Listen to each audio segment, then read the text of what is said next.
interessante que foi definido dessa forma. Isso a gente está gravando hoje. O Sandro teve um problema pessoal. Ele estava dando aula sobre mediunidade. Teve debate bastante legal na semana passada, discutimos bastante coisa. E ele deixou um item para a gente debater entre nós, para que ele dê continuidade na próxima aula sobre o assunto dele. Sobre um ponto que aconteceu em nossas vidas, e até eu gostaria que tu relembrasse o exemplo que tu deu, sobre situações mediúnicas que aconteceram em nossas vidas. Então a gente vai deixar assim aberto, um conta, outro levanta a mão, para a gente analisar os pontos que cada um já aconteceu, né? Para que na próxima aula, em cima disso, o Sandro dê seguimento à aula dele. E hoje vai ser bastante interessante a gente ver situações que muitas vezes a gente não leva em consideração. Acontece na nossa vida, passa despercebido, e a gente às vezes não leva, não liga que pode ser mediúnico, ou pode ser isso, ou pode ser aquele outro. Pode relatar o teu caso? Meu caso não foi mediúnico. Sim. Eu tinha 6 anos e a gente passava muita dificuldade. E não era um lar que existia um aconchego, um carinho. E meu pai viajava e a minha mãe trabalhava de faxineira. Então, assim, ela deixava a gente sozinha. Um de 8, eu de 6 e meu irmãozinho de 2. E uma senhora do lado, quase todos os dias ela dava um prato de comida pra gente. E ela lá dentro a gente estava. E aquele ato de caridade, que sempre, desde pequenininha, eu sempre tive nossa, como foi bom receber aquilo. Então, o que eu recebi é o que eu acho que veio me transformando, sabe? Porque aquilo para mim, cada vez que eu lembro, ainda me dá um... E é isso que eu... Muitas vezes, estou caindo, mas eu recebi aquilo, sabe? É isso que me leva para a vida. A gente consegue ver alguma coisa mediúnica?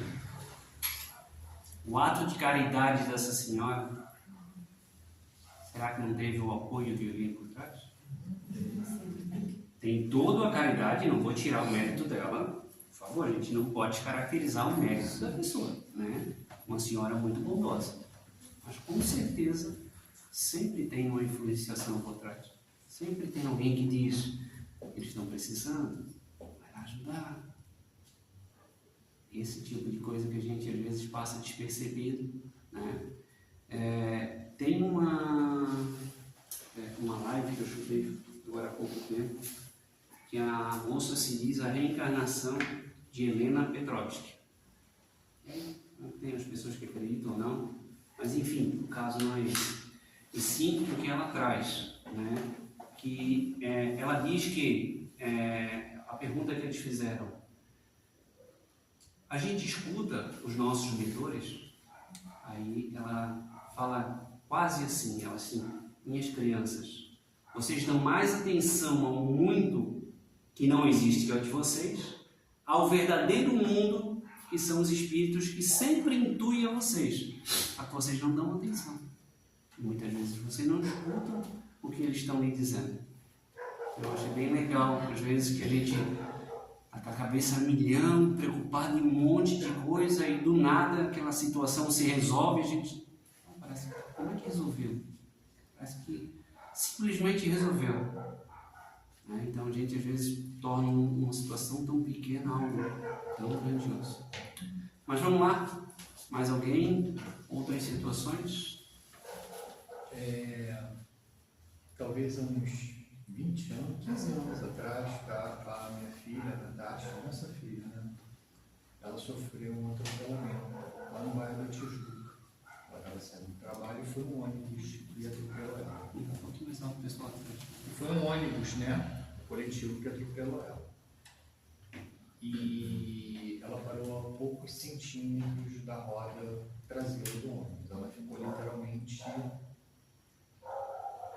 debaixo do ônibus, e o que separava ela do pneu, né, parte do pneu, era um pequeno pedaço de mochila. Mas fez um estrago grande porque ela quebrou o osso aqui na região genital, né, que foi uma coisa bem traumática. Eu estava chegando do trabalho, a gente recebeu uma ligação e como é que é a ambulância? SAMU, né? A socorreu e levou para o hospital público, né? O hospital estadual, lá no Rio, que era tido como, né, o pior dos piores do hospital. E chegamos lá, foi aquela confusão toda, né? Vimos ela e o médico falou: olha, estamos fazendo o possível, tá? Até porque esse tipo de acidente, normalmente, todos os órgãos descem, tá? As fraturas foram múltiplas e os órgãos descem. E minha esposa, né, se agarrou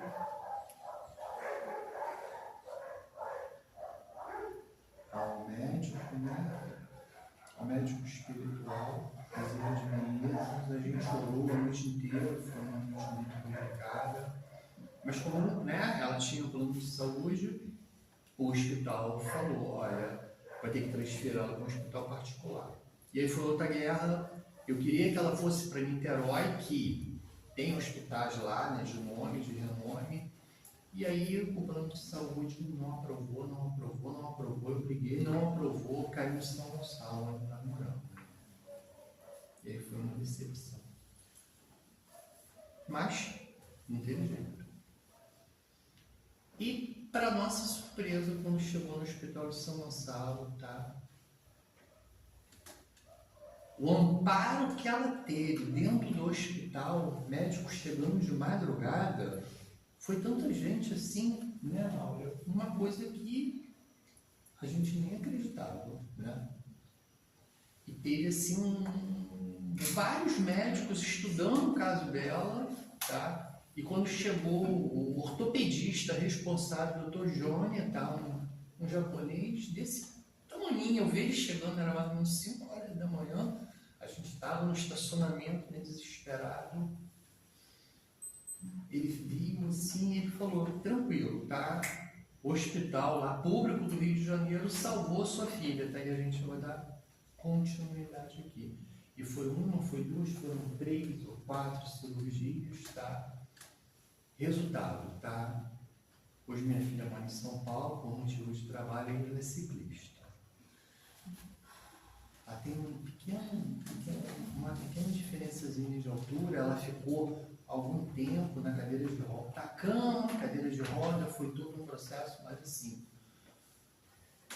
não há o que discutir, né? Eu briguei para ir para um hospital e não foi tudo ao contrário. Eu falei: vai dar errado, né? E pelo contrário. Deu certo. O apoio, eu fiquei assim, eu passei até acreditando no hospital. Eu falei: meu Deus do céu, esse hospital é maravilhoso. E, sabe, todos os médicos, sabe, uma atenção, todos os exames, os mais sofisticados, o pessoal que nos trouxe do Rio, né, do hospital público para o hospital particular, o pessoal do SAMU, foram os melhores caras que, né, eu não podia ir, nem eu nem ela, e fomos na ambulância, um negócio assim, sabe, fora do normal. E era praticamente, não tinha um show, né, no Rio, um show na apoteose lá, no artista americano, não me lembro quem era agora, tá? E tava tudo lotado, gente. O SAMU fez um monte de corcove, deu e cortou o caminho. Então, assim, era boa vontade em cima de boa vontade, tá? Não teve jeito ali. Foi as pessoas certas ali, sabe, dando todo o apoio, sabe, necessário. A gente é muito grato por isso. É isso.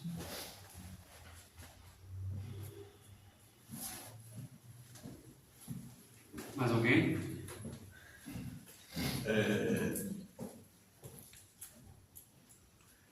A mediunidade, ela é assim, às vezes complicada para quem não entende, para quem para quem não busca compreender o que é realmente.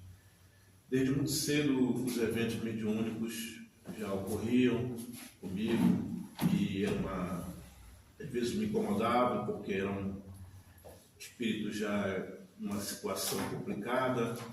E eu tinha uma avó por parte de mãe, que era filha de santo.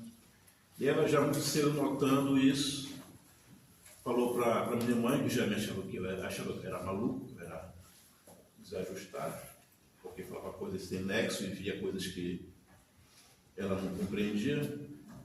Minha avó falou que só deixa que eu cuido dele, deixa que eu vou tomar conta dele. E comecei muito cedo a frequentar a Umbanda. E via aquilo tudo e ficava às vezes assustado, às vezes maravilhado. E chegou a adolescência com mediunidade às vezes é complicado. E eu, numa fase da vida, fui bem virado da cabeça. E chegou na hora de decidir. E ela me perguntou: você quer seguir, Rui, a Umbanda? Quer melhorar? Quer cessar, tentar compreender tudo isso? Eu disse: não, vó, não quero. Eu vou seguir a Igreja Católica. E já frequentava algumas missas e tentava me ajustar. E numa reunião de amigos, assim, uma conversa fortuita, alguém me apresentou o Livro dos Espíritos. Me emprestou, eu levei aquilo para casa, eu devia ter uns 16 anos, 18 anos, e comecei a ler e achei aquilo fantástico, maravilhoso. E responde algumas coisas que eu vivenciava. Mas, a juventude, deixei aquilo de lado. O tempo passou, cheguei na fase adulta, e numa certa noite, dormindo no meu quarto, tive um pesadelo ruim. E quando despertei, eu abri os olhos, aquela penumbra no quarto, a entidade ali sentada na minha cama. E eu olhei, é sonho, vou dormir de novo. Mas aquilo ficou no pensamento e eu me levantei e fui investigar. Um espírito enorme, eu consegui identificar o braço, agora todo enegrecido. Cabeça, ombro, braço, e veio aquele pensamento na minha cabeça: eu vou te matar. Aí eu me levantei do quarto, fui pedir um pedaço da cama do meu irmão e dormi lá com ele aquela noite. E casei primeiro, meu irmão, anos depois desse ocorrido, casou, e no dia do casamento dele, uma moça que nem me conhecia, nem sei até hoje quem era, chegou para a esposa do meu irmão e perguntou: quem é aquele rapaz? O meu cunhado. Olha, diz para ele assim, procurar um centro espírita assim, que ele vai ter os esclarecimentos que ele precisa e a vida dele vai dar uma melhorada. Quando nós chegamos em casa, no dia seguinte, depois da recepção, do casamento, nós fomos procurar um centro espírita que a tia Viviana já frequentava em Belém. E fomos e paramos na frente do centro e não vimos o centro. É como se tivesse assim um véu. Eu parei na porta praticamente e não enxerguei a placa enorme, Centro Espírita. E voltamos no dia seguinte, conseguimos conversar com o dirigente e foi aí que nós começamos a frequentar a doutrina espírita. Então foi uma caminhada bem difícil até você compreender o que é mediunidade, o quanto ela afeta na tua vida pessoal. Porque é como se você, assim, no popular, estivesse num tiroteio e você está ali cego. Você não sabe de onde vem, quer respirar, mas não consegue. Mais alguém? Todo mundo tem um caso, vamos lá? Ponto teu.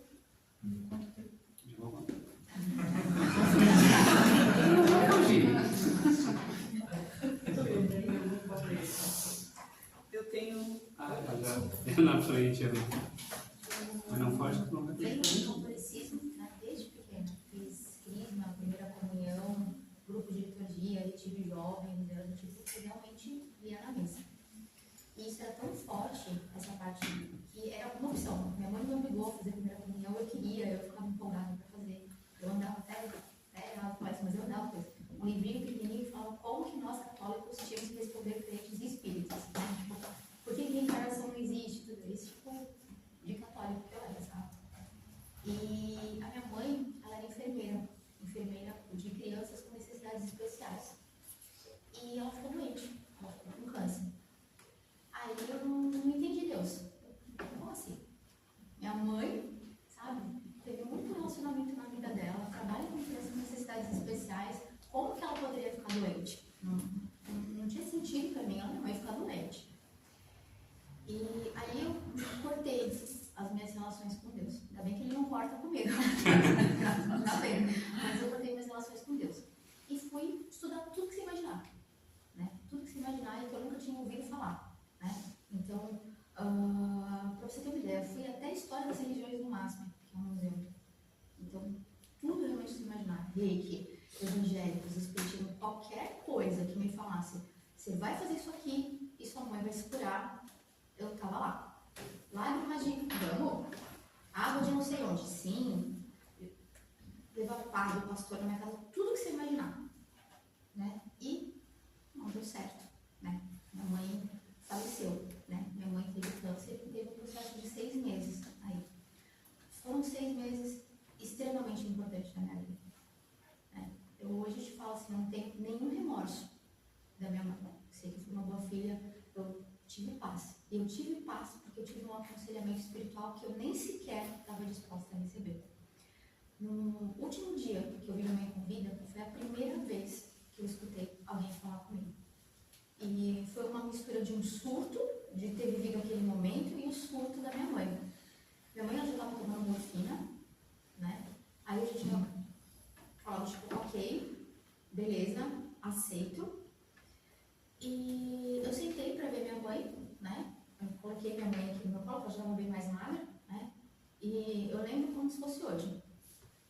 Tocarem aqui no meu braço e falarem assim: filha, aproveita, hoje é o último dia que você vê a sua mãe com vida.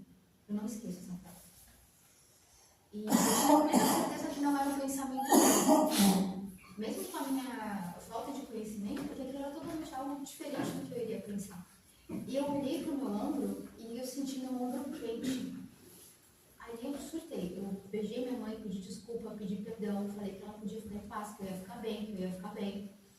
Nós éramos em 2, minha irmã já estava casada e eu não. Então minha mãe tinha isso, né? O casamento vai te acompanhar. Mesmo que você tenha o teu trabalho, é o casamento que te acompanha, sabe? Era a vivência dela, né? E, de fato, aquele foi o último dia que minha mãe convive. Eu saí, fui para minha casa, tinha recém começado a morar sozinha e foi a segunda vez que eu ouvi. No dia que minha mãe faleceu, eram umas 3 horas da manhã, eu acordei. Eu acordei com um barulho de chuveiro, só que eu morava sozinha, não tinha chuveiro. Aí eu só falei assim, levanta, que hoje é o dia da independência da tua mãe. Aí, sabe quando você estava tão anestesiada que você não questiona? Você só, tipo, vai dirigindo? Aí eu fui, ela estava naquela semana na casa da minha irmã, e quando eu cheguei, minha mãe já tinha falecido. Exatamente naquele dia, sem a minha irmã me avisar, não. E eu te falo que foi muito importante, porque as coisas que eu consegui falar no leito de morte para minha mãe, de deixar claro para ela o quanto ela é importante, me faz ter uma relação até hoje muito boa com essa situação, porque eu tive esse recado. E aquilo me abriu. Não é só isso. Continuei ainda um bom tempo de cara fechada com Deus. Ele tentava me cutucar, o que você quer aqui? Foi um processo. Até conhecer outras coisas, reiki. Aí uma amiga espírita apareceu na minha vida. Né? Ela veio e trouxe uma mensagem era muito íntimo, meu e da minha mãe. Muito, muito íntimo. E aquilo me fez chorar. Quando minha mãe faleceu, eu chorei antes, enquanto ela estava comigo. Mas no velório eu não chorei. Quando essa amiga espírita apareceu, falando 14 dias depois da morte da minha mãe, que eu fui chorar. E aí que ela me abriu para um mundo de espiritualidade que eu estava preparada para contestar. Coisas como, Jesus morreu na cruz, por isso não precisa ter encarnação. É essa a vida e acabou. Né? Isso era muito dentro de mim. E hoje eu consigo ver algo totalmente diferente. Essa doença da minha mãe pode parecer estranho falar isso. Né? Parece até tipo egoísta falar, mas me ensinou tanto. E abriu uma espiritualidade como talvez não tivesse nem receptiva para ter um dia. Não é egoísmo, porque não foi o fato dela, sim o período que tu buscou ajuda. Só para continuar, até esse momento tu não acreditava ainda na reencarnação? Não, de jeito nenhuma possibilidade. Nem até a morte da tua mãe. Sim, Tu não. acreditava que ali acabou. Sim, pra mim então, ó, ué, Jesus veio, morreu na cruz, pra me salvar, eu tô salvo. Portanto, não preciso reencarnar. Portanto, tá tudo bem. Eu te juro, hoje eu falo assim, tudo bem, era o que eu conhecia, era o meu melhor amigo, tá tudo certo, mas aquilo era muito nítido. E eu literalmente tinha um livrinho que se você viesse debater no chão, uma passagem, eu tal, não tem. Você tá iludido, mas tudo bem se você quiser acreditar, não vou ser preconceituosa contigo, mas não é. E eu tinha mesmo pensamento. Muito Não nítido. acreditava no espiritismo, de forma É, nenhuma. eu ia pro grupo Mas eu de conto a minha dia. depois de tudo. Eu vou contar isso. Eu sempre acreditei na reencarnação, né? Para mim é uma certeza, sem dúvidas. Mas tive também no catolicismo, e aí eu ficava quieta. Então, primeira comunhão, aquela coisa toda, né? Mas tive muito mais tempo na Umbanda. Mas eu nunca acreditei que eu fosse uma médium. Eu não me via naquela situação, né? Na roda, na corrente, incorporando. Mas tu veio de família que acreditava. Sim, na Umbanda. É. A minha primeira Acho que faz toda uma diferença a família que acreditou, não. Sim, não, eu vim de família de Umbanda, né? Certo. Então eu frequentei depois, na juventude, ali, o catolicismo, mas não adiantava. Eu acreditava muito na reencarnação. E a gente sabe que é um ponto bem, uma linha bem divisória, né? Assim. Mas aí eu sempre achava que eu não tinha mediunidade, né? Às vezes eu ainda duvido dela, eu sei disso. Mas aí aconteceu um fato específico, além de outros fatos que depois eu fui aprendendo ao longo da doutrina, dos meus 10 anos que eu estou aqui, né? Eu fui aprendendo, mas teve um fato aqui quando eu mudei para Santa Catarina, um ano depois, era uma segunda-feira de carnaval, e aí, durante aquela noite eu não conseguia dormir. Eu passei a noite toda assistindo TV e não conseguia dormir, meio agoniada. Eu não estava assistindo propriamente o carnaval, mas eu olhava para o lado e o meu marido dormia e a minha filha eu sei que estava dormindo e eu não dormia. E aí eu me deitava e quando eu me deitava, eu acordava, né, com aquela falta de ar, alguma coisa assim, e aí eu tentava dormir e pensava, gente, como que eu não estou conseguindo dormir? O que é isso que eu estou tendo? Estou passando mal? Mas eu não tinha nenhuma sensação de passar mal fisicamente. Era simplesmente esse dormir e acordar agoniada. Certo, passou essa noite, passou a terça de carnaval, a quarta, a quinta. Antes de completar uma semana, a gente recebeu uma notícia de que tínhamos um familiar desaparecido. E aí foi esse familiar desaparecido e tal, não sei o que, fomos lá, fomos em busca e tal. Descobrimos que a princípio tinha sido vítima, né, tinha sido assassinado e tudo. Tá. Pronto, passou. Mas até então, aquela noite eu só tinha passado mal. E aí eu encontrei uma amiga espírita também, já tinha encontrado, já trabalhava mais de um ano com a Malu, aqui no posto de saúde. E a Malu já era frequentadora aqui da casa. E aí comecei a passar mal no trabalho. Começava de vez em quando a ter uns tremelique, e aí vai ali na UPA, eu trabalhava no posto de saúde, né? Então vai na UPA, mede ali, vê, não sei o quê. Não, tu tá bem, tua pressão tá 12/8, não tem nada. Adri, vai lá no centro espírita, vai lá, fala com o seu César. E eu já tinha vindo aqui em algumas palestras, mas eu ainda não estava frequentando o estudo. Aí até eu começar a estudar e compreender que realmente, às vezes a gente ouve as pessoas dizerem, né? Ah, quando meu pai morreu eu senti... E eu achava que isso era muito difícil de acontecer e tudo. E aí depois, até eu, através de conversas, tudo chegar nessa ligação, de que naquela noite eu estava sentindo a ocorrência, né, de que um familiar estava precisando de ajuda e tudo, mas eu não sabia compreender, a gente estava quilômetros também de distância e eu não senti nada. Então aí eu comecei a prestar mais atenção nesses meus sentimentos, né? Que na verdade não são sentimentos, é a minha mediunidade me dizendo que algo está ocorrendo. E aí eu comecei a prestar atenção mais no contato com a pessoa quando eu tenho algum sentimento, né? Que aquilo não é um sentimento, é uma mediunidade que eu estou tendo e que eu tenho que buscar alguma forma de ou auxiliar alguém, ou alguém que não seja aquela pessoa em si, mas alguém que está próximo dela. Então aí que eu comecei a trabalhar mais isso tudo e desenvolver cada vez mais. E vim para o mediúnico para trabalhar um pouco mais. Vou contar a minha então. Quer escutar? Sempre fui católico, até os meus 16 anos, e católico, frequentava muito a igreja, sempre fiz tudo que tinha na igreja católica, participei de grupo jovem. Nosso grupo jovem tinha uma quantidade enorme de gente, muita gente, era muito legal.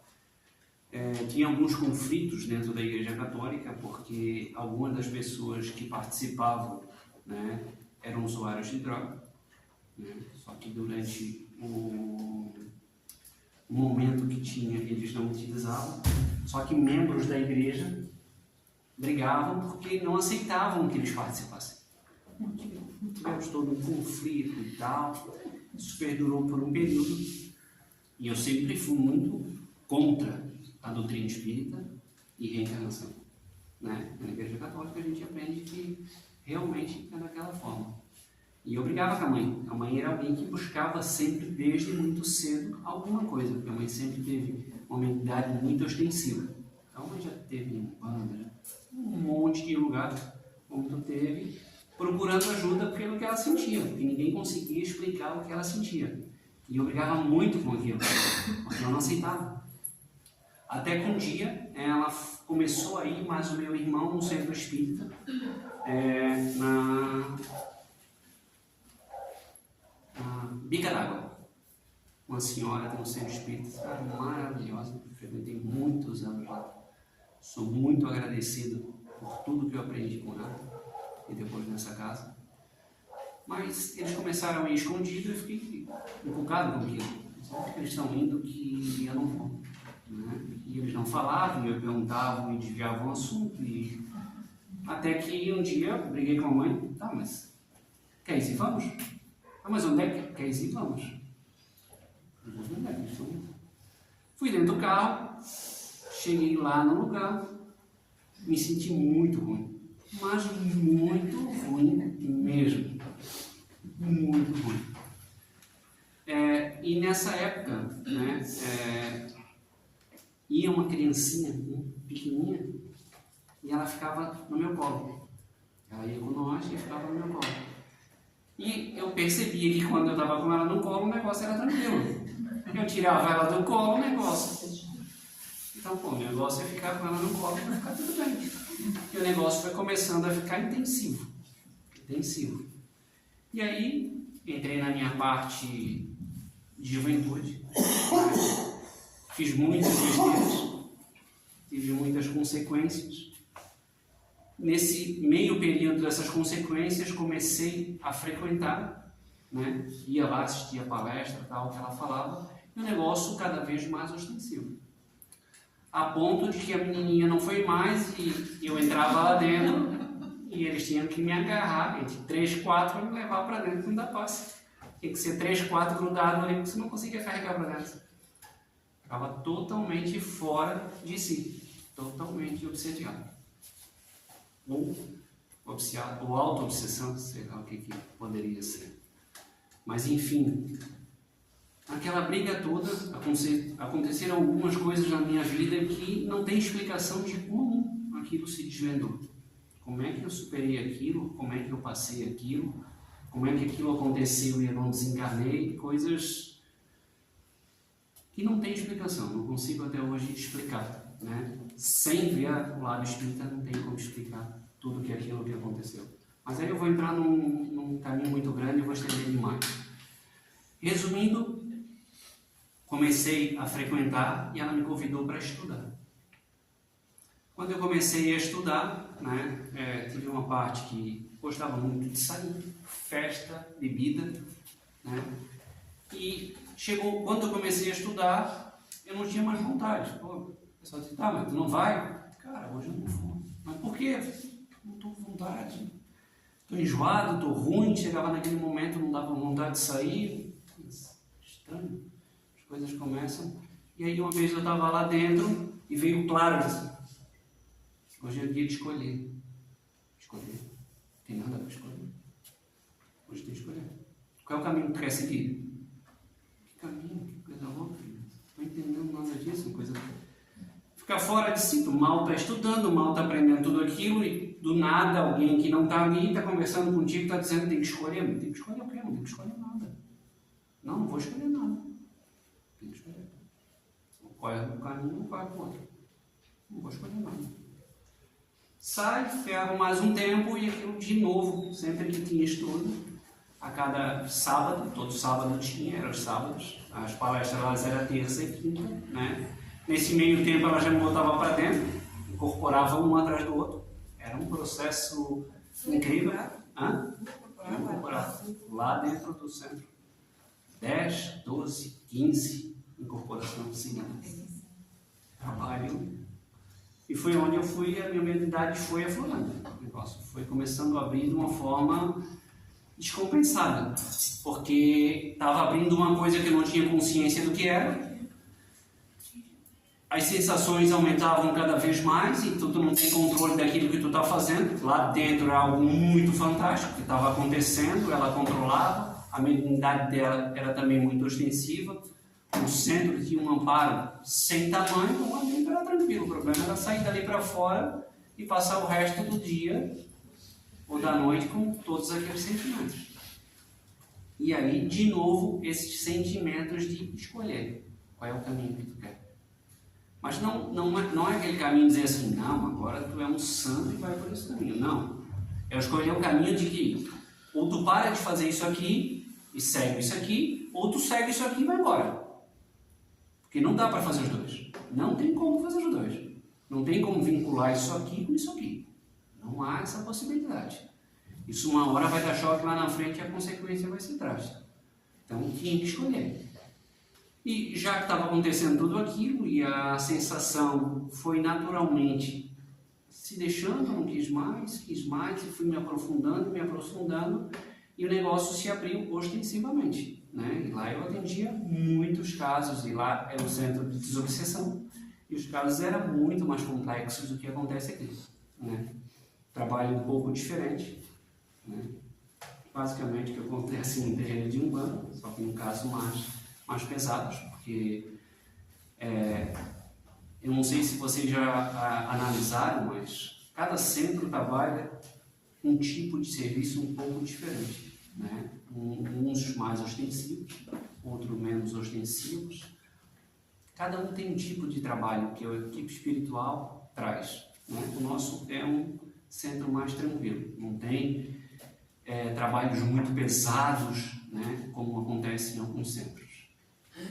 Mas enfim, toda aquela situação me levou a buscar alguns caminhos diferentes do que eu queria, do que eu realmente queria. Eu queria aquele caminho de festa, eu queria continuar naquele caminho, mas alguma coisa me buscava para caminhar lá, um caminho invertido.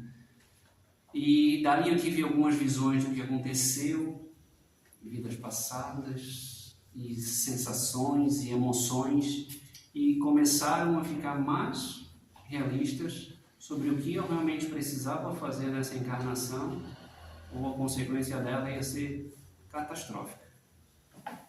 Ou eu ajusto agora, ou vai demorar bastante para ajustar. Então, daí para frente eu vim buscando. Não me tornei um santo, não sou, mas diferente do que eu era para hoje, melhorei um pouquinho a coisa. Mas basicamente é isso. Tive muitos altos e baixos, muitos. E lá o negócio é chacoalhado. Eu acho que nada é por acaso. Eu precisei passar quase 10 anos lá, aprender muito. E lá a senhora, amo ela, amo muito ela. Nós temos um carinho muito especial por ela. E ela atende muita gente. E ela costuma dizer que ela forma médios para a vida. Então as pessoas vão lá, estudam 5, 6 anos e aí vão para outro centro. Vem outro, estuda 5, 6 anos e vão para outro centro. E assim é um cíclico naquele centro. Algo maravilhoso. Eu amo o centro até hoje. Adoro ir lá, me sinto super bem. Tá? Só comecei a frequentar o Seu César porque eu me mudei. Né? Eu morava muito mais para lá, morava no Rio, então era mais prático eu ir para lá para vir para cá. E aí frequentei durante muito tempo os 2 centros. Né? Foi uma escolha que eu fiz também. E aí eu caí num conflito muito grande, porque não se aceitava. Diziam que era uma informação da fé que não poderia trabalhar em 2 centros por causa da vibração e tal. Mesmo assim eu fui teimoso e trabalhei durante alguns anos lá e aqui. E aí parece que um ciclo se encerrou, algo natural, e disse, olha, é hora de terminar aqui e seguir só lá, porque tu não consegue dar atenção aos 2, então tu fica metade para cada lado, tu não consegue dar atenção. E aí eu vim para cá e comecei mais anualmente a trabalhar diretamente aqui. Esse é o ciclo, hoje estou aqui. Quem é o próximo? O senhor queria falar, pastor? Posso entender? A minha família sempre cadecista, né? Meu pai sempre com ele. Até os 30, quando eu casei, aí eu ia do 30, estudava muito.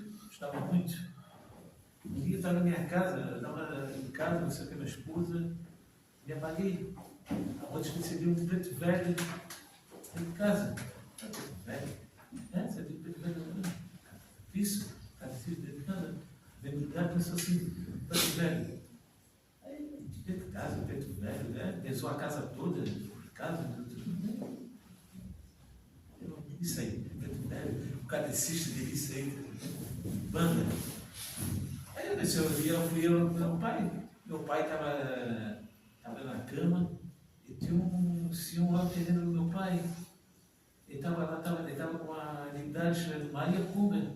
Quando eu subi as caras, entrei na porta, abri a porta, era assim, meu querido, está um lugar tão lindo, mas não trabalha lá. Meu pai, lugar lá que não vai ser.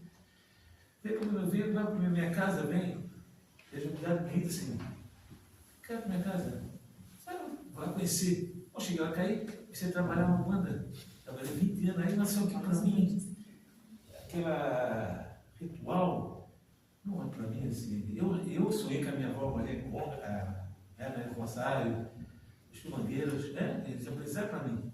Eu ia na espiritualidade, trabalhava com eles, trabalhava com eles. Tu não acredita que existe banda espiritual, existia, chegava na porta assim, aquele ritual lindo, mas que coisa maravilha, que som maravilha, aquela banda tocando. Eu lá dentro, meu irmão, assim, já trabalhava com bicho lá dentro, parece um mundo espiritual, quando eu trabalhei. Mas eu disse assim, mas não vi esse ritual para mim não dá. Aquele ritual, eu trabalhei na Umbanda, é a Umbanda que chama Umbanda, né? Na cabanha, né? Tudo, assim para deixar, né? Agora não chamaram o Pai de Santo, chamaram de Zelador do Santo, zelava o Santo, essa entidade zelava, nós isso aí, eu aprendi muito ritual, Umbanda, sabia tudo. Mano, só que assim, não vou crescer, eu não fiz camarim nenhuma, não quis fazer. Eu sempre aprendi, a minha avó Maria Rosária jogava puzes, o pessoal atendia gente na mãe, mas eu não atendia. Mas só que eu saí, eu pedi licença, não tem mais. Eu fui trabalhar aí do César, eu trabalho com o César, a doutrina, mas eu não tive que dar tempo mesmo. Passou aí. Se eu conhecesse o que é um ritual, vida no escritório, Umbanda, a formagira, a cumbagira, todas sonhos sentados, dançando tudo isso para mim, tudo tudo vestido casado, lindo, cada mulher bonita, de terceira como de nada bonita, já teve tudo uma coisa bonita, rodando, girando com a música, faz uma música linda, o Fred com essa música diz, batou pelo chão, a pessoa cantando, coisa linda, muito sonho.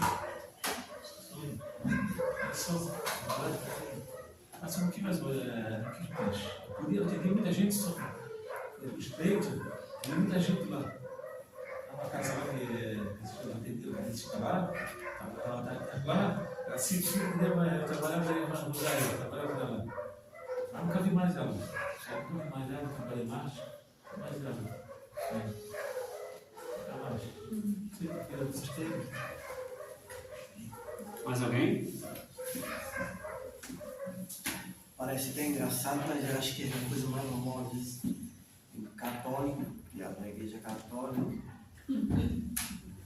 catequese, grupo de jovens, coroinha, família católica, mas desde pequeno eu lembro que a mãe levava a gente para benzer. Tá se machucando muito, não sei o que, vamos lá na benzer.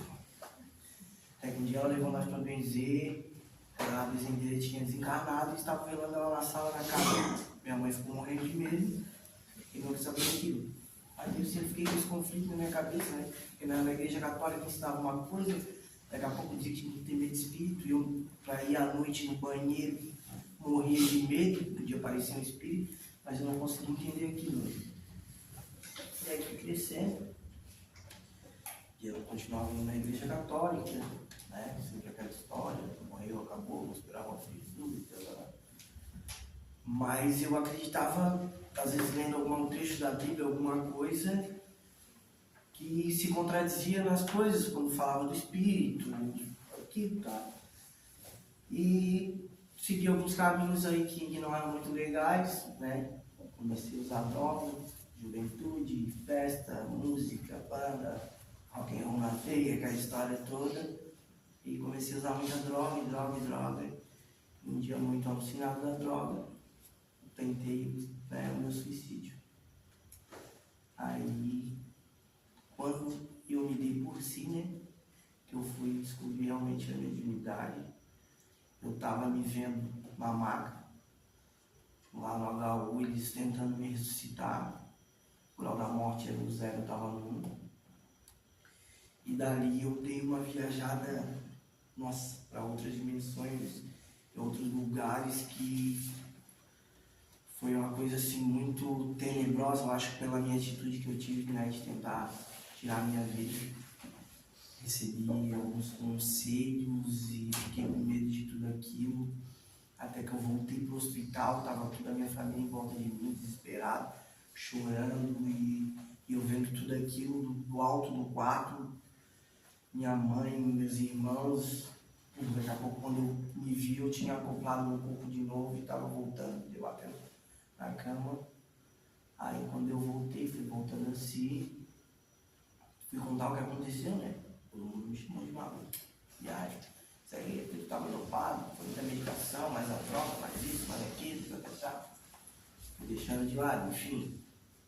Eu me viradinha, parei, continuei no caminho errado de novo, tal. Mas aí já acreditando na espiritualidade, meio que nos dois lados, né? Tanto na igreja católica, mas acreditava, e aquilo não fechava nunca. E aí conheci a Beatriz, a gente começou a frequentar um bando, mas não aceitava, achava que era coisa de outro mundo. Né? E a minha vida não melhorava, cada vez piorava mais, por todas as minhas escolhas também, né? Também por, às vezes, aceitar as influências. E aí comecei a entender, um dia eu comecei a falar para eles, a gente tem que procurar uma casa espírita lá, eles falam de Jesus e tal, e é uma coisa melhor. E foi o que aconteceu, até que a gente conheceu a rádio e a gente veio parar aqui. Mas o fato mesmo que eu fui conhecer a mediunidade foi nessa tentativa de suicídio meu. E hoje eu me trouxe aqui, melhorei muito pouco, né? Mas não nem se compara com aquele Daniel lá de trás, que hoje tem, graças a Deus, uma vida boa, uma família maravilhosa, e esse lugar lindo aqui que nos ampare faz a gente entender um pouco das nossas dificuldades, né? Foi assim que eu conheci a mediunidade. Acho que foi meio na marra. Choque, foi um choque, justamente. Nossa, bom, eu sou, por natureza, um cético. Nada do que me falam, eu acredito. Só um minutinho. Vocês querem o quarto lá atrás?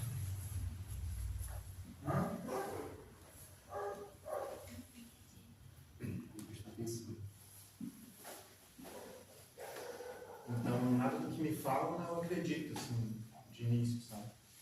criado, a minha mãe é de uma religião, não frequenta mais porque ela também se desiludiu, de uma religião que nunca acreditou em simbolismos, nunca acreditou em... Né? Eles têm alguns preceitos assim de não utilizar cruzes, não utilizar simbologia, imagem, essas coisas.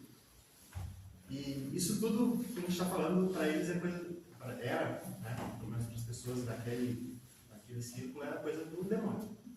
É a mesma coisa que eu acreditava. Não, sim, tudo coisa do diabo. Sim, eu também. Né? Então assim, e eu fui não achando aquilo correto, porque o Deus que eu gostava, ele não era assim.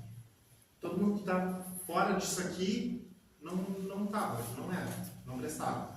Eram pessoas do mundo, eles se referiam a pessoas mundanas. E eu não gostei daquilo, nunca gostei muito daquilo, nunca concordei muito com aquilo. Ao mesmo tempo que a gente fala que somos todos filhos de Deus, né?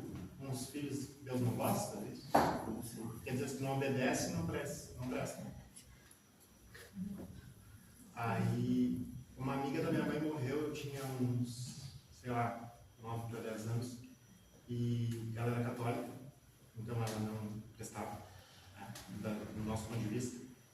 E eu fiquei chateado, porque ela era uma pessoa boa, ela fazia sopa para pessoas carentes, ela arrecadava cesta básica, ela ajudava todo mundo. Eu fiquei pensando nisso, pô, Deus vai jogar ela fora, né? Pô, uma pessoa boa. Aí eu disse, mãe, como assim? Que Deus será que ela não vai ter um lugarzinho? Ela não tem uma vaguinha? De repente ela só foi mal instruída, estava no lugar errado, né? Na casa errada. E aquilo ficou muito latente na minha cabeça. E eu fiquei chateado com Deus.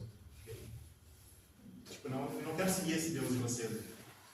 E aí, adolescência, né? Arrebenta, né?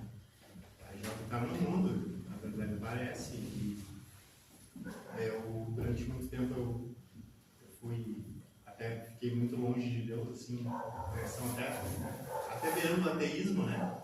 Não acreditar em nada, e é tudo ocasião, é tudo acaso, é tudo. A gente sempre acha um band-aid para aquilo que a gente não quer aceitar.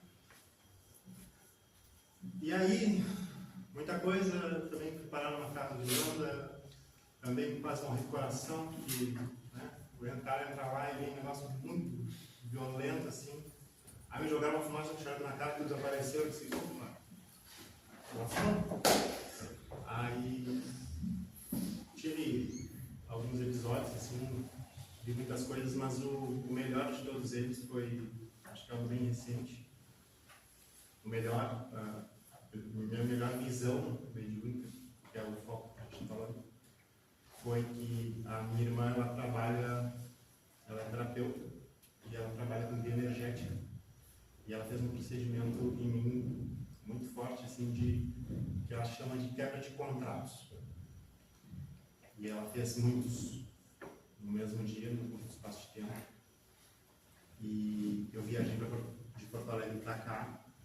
E eu cheguei em casa e eu nunca tenho nada. Sou um cara extremamente saudável, graças a Deus.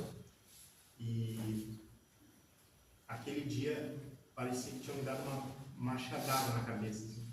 Eu não tinha o que fazer. Assim. Eu não gosto de tomar remédio, eu gosto muito de terapia natural, eu estou me focando para trabalhar com isso. Eu simplesmente não tomo paracetamol. Eu aguento a dor até ela passar. E aquele dia estava insuportável. Fechei a porta do quarto, me deitei, e eu já frequentava aqui o centro. E eu sabia que se eu pedisse, eu seria atendido. Eu já tinha plena consciência disso. Muitos anos passaram, né? E eu pedi para que se alguém pudesse me ajudasse, luz apagada, deitado, no palco lá da cama. Acredito que tenha sido instrução Simão Nazareno do Sangue. E eu vi alguém chegar do meu lado, na cama, alguém de pé, do meu lado, fazer assim. Essa pessoa estava com uma luz, que era uma silhueta, né? Uma silhueta branca, e a minha dor de cabeça foi embora magicamente. Ela sumiu. Ao mesmo tempo que ela estava me destruindo, ela sumiu. Então, acho que foi. E claro, já eu sei muitas coisas que eu sempre neguei, que eu vi, que eu vivenciei, e eu tenho um cara muito bom que me acompanha, que sempre me deu umas dicas de por que rua ir, por que rua não ir, o que fazer, o que não fazer, por isso eu não me perdi mais na vida. E sempre me ajudou. E só que eu negava ele, não sei aceitar mais, mas esse foi o melhor evento. Nosso horário está chegando ao fim. Eu não contei, eu acho que é a melhor parte. Situações que eu passei muito mal, ia para o hospital e não tinha nada, simplesmente nada. Eu acho que toda uma bateria de exame não tem nada. Parece que está tendo uma parada cardíaca e não dava nada. Então aconteceu uma vez, aconteceu a segunda. Da terceira vez a mãe veio que levava para o hospital e levava para o centro. Ah, mas aí mesmo ele vai morrer, se não vai para o hospital. Chegava lá, era um trabalho para conseguir saltar do carro, para conseguir descer, porque tinha uma ladeira um pouco íngreme para chegar no centro, que é um pouquinho descido, assim, trabalho para chegar até lá. Chegava até lá, sentava, ela me dava um abraço, tudo que tinha sumia, assim. Não faz sentido isso. Como é que ela consegue tirar com a mão? Como é que se torna tão simples? Chega perto dela, o negócio... E aí acontecem algumas situações assim que a gente vai lembrando depois que provam para ti que não tem alguma coisa de diferente. Não pode. Ela não é uma pessoa especial, ela é uma pessoa iluminada, mas ela não é diferente das outras pessoas. Então assim, todo mundo consegue fazer ou Deus privilegiou ela e outras pessoas não? Por que todo mundo chega lá perto dela e se sente bem? O que ela tem de diferente?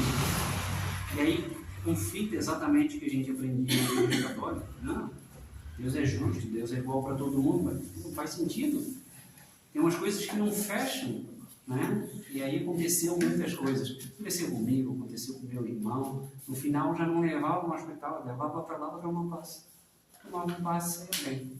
Aí passava mais 2, 3 dias, de novo, voltava e ficava nesse ciclo de vai e volta. Então teve muito disso, desse vai e volta que ele falou, né? Quando era pequeno também, a mãe era muito católica, mas ia sempre no seu Onildo tomar passe. Na Palhoça aqui, eu não sei se muita gente é natural de Palhoça, mas é algo muito comum aqui, todo mundo que morava na Palhoça e no seu Onildo tomar passe. A gente chamava de benzideiro. Ele benzia nós. Na verdade era um passe, mas todo mundo entendia como benzideiro. Então ele benzia. O seu Onildo era alguém surpreendente. Conheci muito pouco, mas a gente conhece melhor ele. Frequentei muito tempo lá, mas era muito pequenininho. Nós íamos quase toda semana tomar passe. Mas é algo fantástico. Nosso horário chegou ao fim. Tá? Eu acho que são situações que a gente deve refletir. Todo mundo aqui tem. Né? Às vezes a gente esquece de uma coisa, esquece de outra, mas a nossa vida inteira é sempre muito cheia de temeridade. Então, cada um de nós tem algum fato assim, muito diferente, né? Alguns que a gente ainda nem está pronto para abrir, né?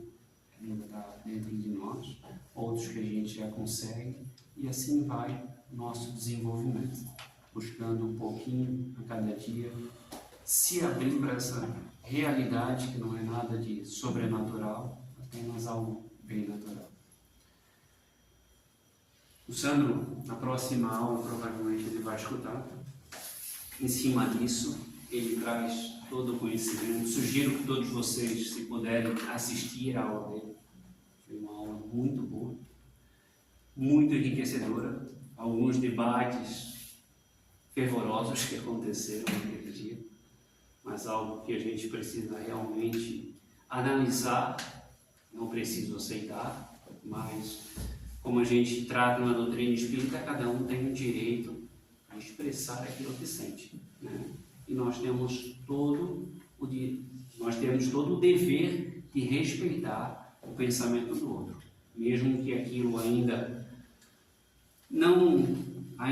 aceite, seja alguma coisa que eu ainda não aceito, né? Ou não concordo, mas é um direito de escolha de cada um. Eu sugiro que vocês assistam a aula, que é muito enriquecedora. Então a gente pede para apagar a luz lá atrás também, a gente vai fazer uma oração para a gente dar início à parte final.